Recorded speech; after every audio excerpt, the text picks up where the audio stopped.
GetLoveDreamingPeach.com. a.m.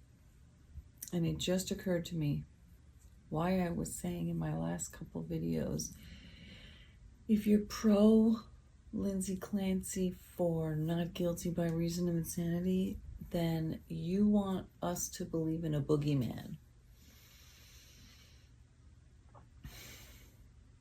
They want women and people to believe that women can just snap and go fucking crazy. You can go so crazy that you will kill your fucking kids. Just like that. You could be totally fine all day long. You could be planning and on the phone and texting and doing all these totally normal everything that we can't even tell. You could just snap. You're a woman. You're a mother. You have postpartum psychosis. I do believe postpartum psychosis exists. I do believe that women suffer. I do believe that mothers suffer. I do believe that new mothers suffer. I just don't believe in this particular case with Lindsay Clancy that is what this is, because the evidence does not reveal that. It does reveal an anxious mother. It does reveal what seems to me like a personality disorder and a narcissistic personality disorder. It does not seem like she was genuinely out of her mind crazy, not knowing what she was doing. I think she was out of her mind crazy, but she was fully aware of right, wrong, and the legal and illegal and awful actions that she took, which is why I believe that she sent her husband away. And I do think she was plotting to try to use this idea of postpartum psychosis so she could kill her kids and get away with it. But I don't believe in this case that is what's going on. I think that they're trying to fucking bamboozle us and tell us how fucking crazy a new mom, a mother is. And I'm not falling for it. But I do expect most, if not all, of the jurors will, at least half. I think it'll be a hung jury. We'll see.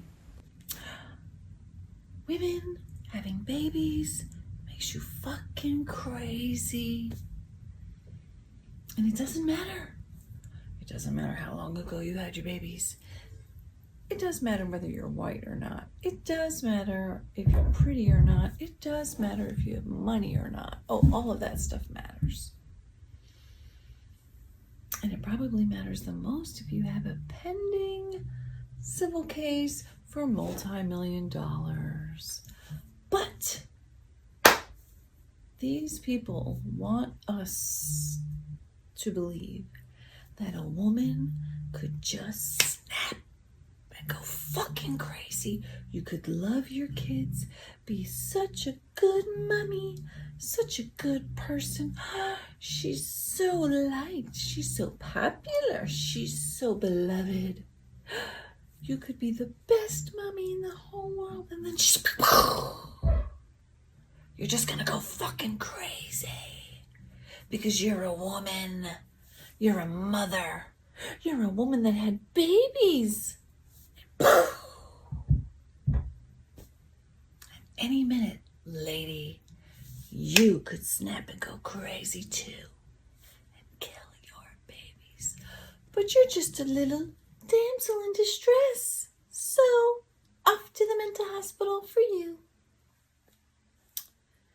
No. I say no.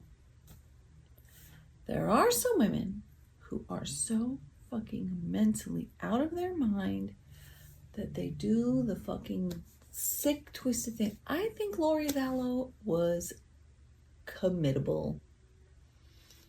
Clinically insane. But yet she still seemed to know right from wrong. It's not being a woman that makes somebody snap and do something crazy, like violently murdering your children. Innocent, little, defenseless children, vulnerable. trusting, sweet little babies. And they are trying to convince us that being a woman means that you could just snap. Being a mother, having babies, you could just snap. They're also trying to say that if you take pharmaceutical drugs, you could snap, which I do believe is true to some degree and some level. However, based on the testimony, it does not sound like she was on some crazy amount of drugs at any given time, because she wasn't really taking them. She was racking up prescriptions, not subscriptions, but prescriptions.